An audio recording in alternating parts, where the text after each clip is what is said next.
자, 이 단원에서는 세포의 구조와 기능에 대해서 같이 공부하도록 하겠습니다. 먼저 세포의 크기를 보면 다양한 크기가 나타나는 걸 볼 수가 있죠. 사람의 신경세포부터 개구리알, 집신벌레, 사람의 난자, 사람의 적혈구를 거쳐서 대장균까지 다양한 크기의 세포, 그 다음에 다양한 모양의 세포를 볼 수가 있습니다.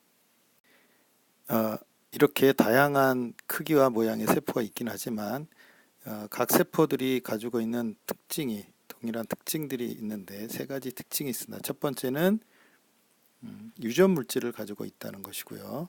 두 번째는 이 유전 물질을 가지고 단백질을 합성하는 리보솜을 가지고 있다는 것, 그리고 세포막을 가지고 있다는 것. 이 세 가지가 중요한 특징으로 볼 수 있겠습니다.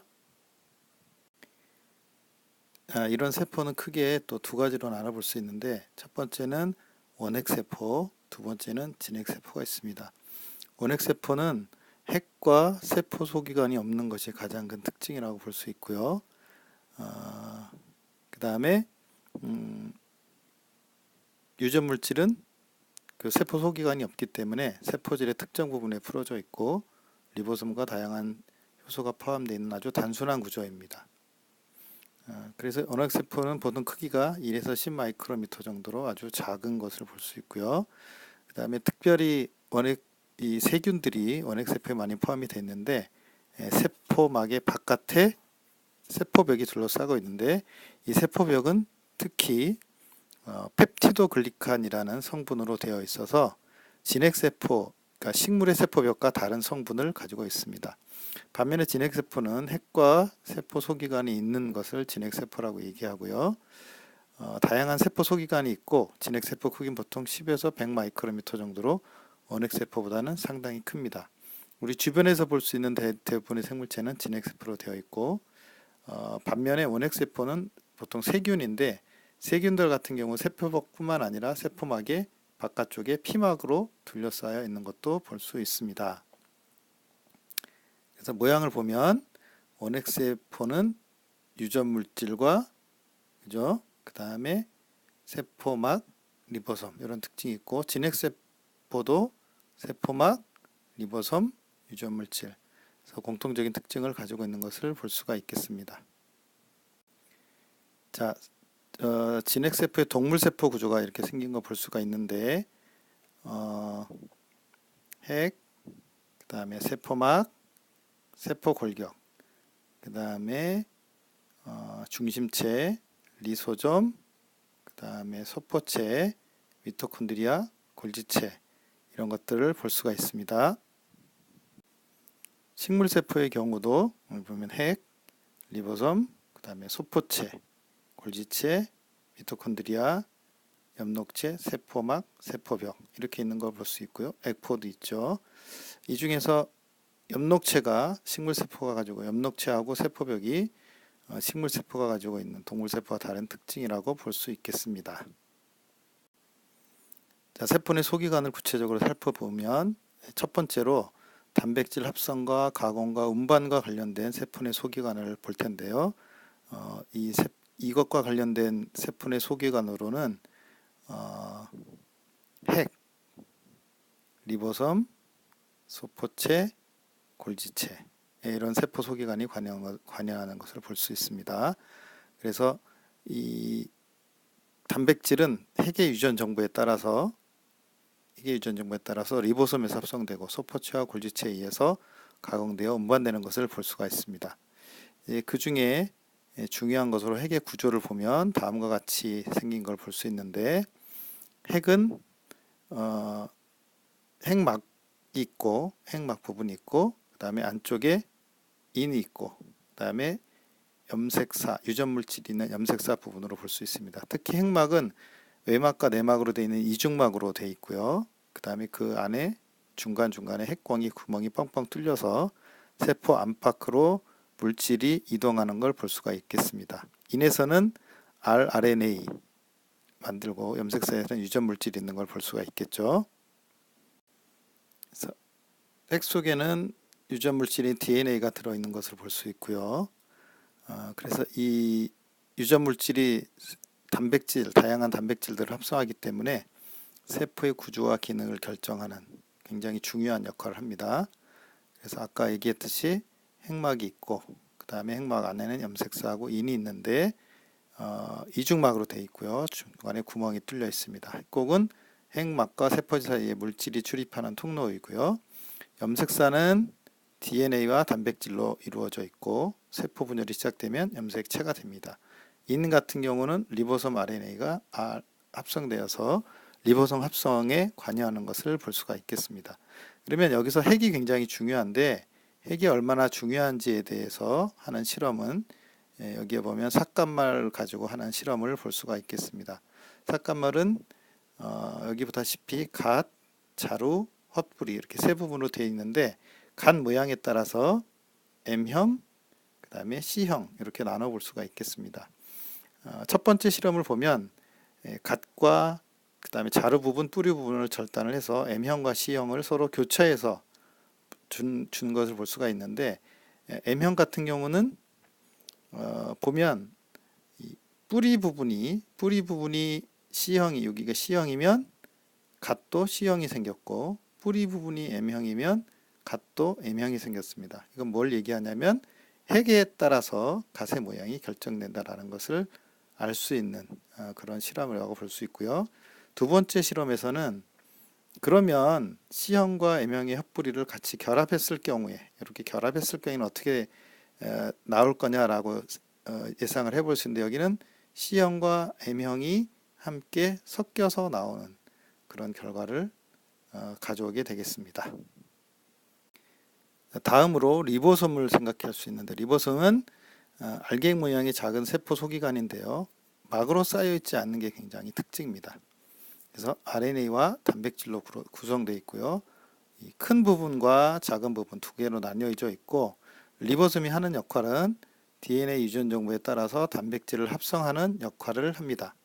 그리고 리보솜에서 합성된 단백질은 세포 내로 들어가는 것을 볼 수가 있죠. 그 다음에 세포 내 소기관이 뭐가 있냐면 소포체입니다. 소포체는 납작한 주머니하고 관이 복잡하게 연결되어 있는데요. 소포체막의 일부는 핵막에 연결되어 있고 그 다음에 표면에 리보솜이 붙어있는 거친면 소포체, 그다음에 리보솜이 붙어있지 않은 매끈면 소포체 이렇게 두 가지로 볼 수 있습니다. 거친면 소포체는 단백질을 가공 운반하는 역할을 하는 반면에 매끈면 소포체는 생체막의 구성 성분이 인지질을 합성하거나 독성 물질을 해독하거나 칼슘을 저장하는 것 같은 다양한 역할을 수행하는 것을 볼 수가 있겠습니다. 다음으로 골지체인데 골지체는 단일막으로 이루어져 있고 방금 얘기했을 이 소포체도 보면 단일막으로 이루어져 있어요. 골지체가 단일막인데 골지체 같은 경우는 시스터나 구조가 층층이 쌓여 있는 것으로 되어 있고요. 단백질을 포장하고 세포의 다른 위치로 운반하거나 세포 밖으로 분비하는 역할을 합니다. 그래서 이 골지체와 소포체는 단백질을 포장하거나 운반하거나 분비하는 역할을 많이 하기 때문에 그래서 이 이자에서 소화효소를 분비하는 분비세포, 그 다음에 형질세포 이런 것들은 단백질 합성과 분비가 활발히 일어나기 때문에 소포체의 골지체가 특히 발달되어 있는 것을 볼 수가 있겠습니다. 그래서 전체를 요약하자면 유전물질인 DNA가 핵에 존재한 유전물질을 가지고 단백질의 특성을 결정하겠죠. 이 정보가 세포질로 나오면 리보솜에서 거친면 소포체에 붙어있는 리보솜이 단백질을 합성하게 되겠죠. 그러면 그 합성한 단백질이 골지체로 이동해 오고 골지체에서 운반 소낭을 거쳐서 세포막을 통해서 세포 밖으로 단백질이 분비되는 이 일련의 과정을 볼 수 있겠습니다. 생각해 보기 위해서 단백질 이동 경로 얘기가 나오는데 이 첫 번째 경우는 소포체 분비에서 이상이 생긴 경우에 그죠? 여기 이 부분에서 이상이 생겼고 두 번째는 골지체 분비가 이상이 생겼을 경우를 생각해 보는 거죠. 예를 들어서 첫 번째 같은 가본 같은 경우는 단백질이 어디에 저장이 되냐면 소포체에 굉장히 많이 저장이 되겠죠. 더 이상 골지체로 이동하지 못하니까. 반면에 나방 같은 경우는 골지체 분비가 이상이 생기기 때문에 골지체에 단백질이 굉장히 많이 축적될 수 있는 것을 볼 수가 있습니다. 그래서 이 두 가지를 합쳐보면 단백질이 소포체에서 골지체로 이동하고 세포 밖으로 분비하는 그런 단계를 알아볼 수가 있겠습니다. 다음으로 에너지 전환과 관련된 세포 내 소기관인데, 에너지 전환과 관련된 세포 내 소기관은 크게 두 가지, 엽록체와 미토콘드리아를 볼 수 있습니다. 엽록체 같은 경우는 나중에 광합성에 가서 얘기를 하겠지만, 자, 일단 이중막으로 되어 있고요. 이중막으로 되어 있고, 자기 자체 DNA하고 리보솜이 있습니다. 그래서 스스로 복제하여 증식할 수 있는 특징을 가지고 있어요. 이거는 미토콘드리아도 동일합니다. 그래서 이중막으로 되어 있고 똑같이 DNA와 리보솜이 있어서 스스로 복제해서 증식할 수 있는 특징을 가지고 있습니다.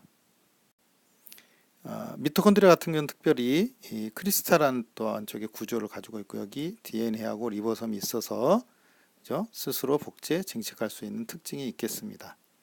그래서 이 미토콘드리아와 엽록체는 세포 내에서 에너지를 전환하는 것과 관련된 그런 것으로 볼 수 있는데, 그래서 보면 자, 빛 에너지가 엽록체를 통해서 포도당을 합성하게 되겠죠. 그럼 이 합성한 포도당을 가져다가 미토콘드리아에서 ATP를 만듭니다. 이 ATP를 가지고 우리들이 생활하게 되는 것이죠. 다음으로 물질의 분해와 저장과 관련된 세포 내 소기관입니다. 첫 번째로 리소좀이 있는데, 리소좀은 단일막으로 되어 있는 것이고요. 이 리소좀 속에는 다양한 가수분해 효소가 들어 있습니다. 그래서 이것이 세포 내로 들어온 세균이나 이물질들을 분해하는데 이걸 뭐라고 얘기하냐면 세포 내 소하다라고 얘기를 하고 있습니다. 그래서 이 이물질이나 세균들을 분해할 뿐만 아니라 세포 내에서 제 기능을 수행하지 못하는 세포 소기관을 분해하기도 하고요. 그래서 세포 내 소화하는 과정을 보면, 자, 외부에서 이물질이 들어오면 이 식포를 형성하고 리소좀과 결합을 해서 이물질을 분해하게 됩니다. 또 손상된 미토콘드리아 같은 경우에 소낭 속에 들어있으면 이 리소좀과 같이 합쳐져서 손상된 세포 소기관을 분해하고, 중요한 건 이 물질 분해한 놈들이 전부 다 세포 내에서 재활용이 된다는 것입니다. 그 다음에 이제 액포가 있는데요. 액포는 단일막으로 쌓여 있고 액포가 여러 가지 있는데 그 중에서 이 중심 액포라는 것이 있습니다. 중심 액포는 물을 흡수해서 식물 세포의 생장을 돕고 또 형태를 유지하기도 하고 수분과 삼투압을 조절하는 역할을 합니다. 그리고 물 말고 다른 물질도 저장을 하는데, 예를 들면 여러 가지 영양소들, 그 다음에 노폐물, 그 다음에 독성 물질이나 색소 같은 것들도 액포에 저장되는 것을 볼 수가 있겠습니다. 다음으로 생물체가 지지하거나 운동하는 것과 관련된 것인데요. 첫 번째는 세포벽입니다. 식물세포는 세포막 바깥쪽에 세포벽이 있죠. 그래서 처음 어렸을 때 만들어진 세포벽을 1차 벽이라고 얘기를 해요. 1차 벽. 그 다음에 식물이 성숙하면서 세포막과 1차 벽 사이에 특정한 물질을 쌓아 놓는데, 그래서 단단한 세포벽이 만들어집니다. 이걸 2차 벽이라고 얘기를 합니다. 그래서 여기 보면 1차 벽이 있고 세포막 요 사이에 2차 벽이 있는 것을 볼 수가 있습니다. 여기도 보면 안쪽이 여기가 세포막이고, 그죠? 그다음에 여기가 1차 벽, 그 사이에 이 부분이 2차 벽이라고 볼 수 있겠습니다. 다음으로 세포 골격을 볼 수 있는데요. 세포 골격은 세포의 형태를 유지하는 뼈대 역할을 하는 굉장히 중요한 특징을 하고요. 또 운동하는 것에 관련되어 있는데 여기는 미세소관, 미세섬유, 중간섬유 이렇게 세 가지로 나뉘는 걸 볼 수가 있습니다. 자, 미세소관의 경우는 속이 길고 속이 빈 원통형 모양이에요. 그래서 이 세포 골격을 구성하는 것 중에 가장 두꺼운 특징을 가지고 있습니다. 그래서 형태를 유지하거나 여러 가지 세포 내 소기관이 이동하는 것에 관여를 하는데, 특별히 동물 세포에서 이 중심체를 만드는 역할을 미세소관이 합니다. 중심체. 그 다음에 두 번째로 미세 섬유가 있는데, 미세 섬유는 동그랗게 생긴 단백질이 두 가닥으로 나선형으로 꼬여 있고요. 이 세포 골격을 구성하는 단백질 중에서 가장 가는 걸 볼 수 있습니다. 그래서 얘네들은 세포막 바로 안쪽에 퍼져 있어요. 퍼져 있어서 근육 섬유가 수축하거나 이완하는 그런 운동, 그다음에 아메바 위족 운동이 일어날 때 굉장히 중요한 역할을 합니다. 그 다음에 이제 중간 섬유가 있는데, 이 중간 섬유는 이 중간적인 두께를 가지고 있고요. 얘네들은 그 세포 형태 유지나 해계 고정에 중요한 역할을 하고 있습니다. 그래서 세포 내에서 그림을 보면 여기 이 중간 섬유 이렇게 생겼고요. 미세 소관이 이렇게 생겼고 미세 섬유가 이렇게 생겼습니다. 가장 큰 게 우리가 미세 소관이라고 했었죠. 두 번째 중간 섬유 크기, 세 번째 미세 섬유. 그리고 중간 섬유와 미세 소관은 세포 전체적으로 퍼져 있지만 미세 섬유 같은 경우는 이게 세포막 안쪽에, 이 안쪽에 쭉 깔려 있는 걸 볼 수가 있겠습니다. 이 그림에서는 미세 소관 다발이 중심립 두 개가 이렇게 수직으로 되어 있고 요것이 합쳐져서 중심체 이루는 것을 볼 수가 있겠습니다. 그 다음으로 보는 것이 선모와 편모인데, 선모와 편모는 운동과 관련된 운동기관으로 볼 수 있습니다. 선모는 대체로 길이가 짧고, 그죠? 길이가 짧고 숫자가 많은 거, 요걸 선모라고 얘기하고요. 편모인 같은 경우에는 길이가 긴 한 가닥 이런 것들이 편모를 구성하는 걸 볼 수가 있습니다. 그래서 길이나 움직이는 모양이 다르지만 기본적인 구조는 동일합니다. 그래서 기본적인 구조를 보면 어떻게 생겼냐면, 이 바깥쪽에 미세소관 다발이 바깥쪽으로 9개가 있고요. 안쪽에 미세소관이 2개가 있습니다. 그래서 이거를 9 플러스 2 구조다, 이렇게 설명을 하기도 합니다. 그래서 운동과 관련된 선모와 편모를 살펴보았습니다.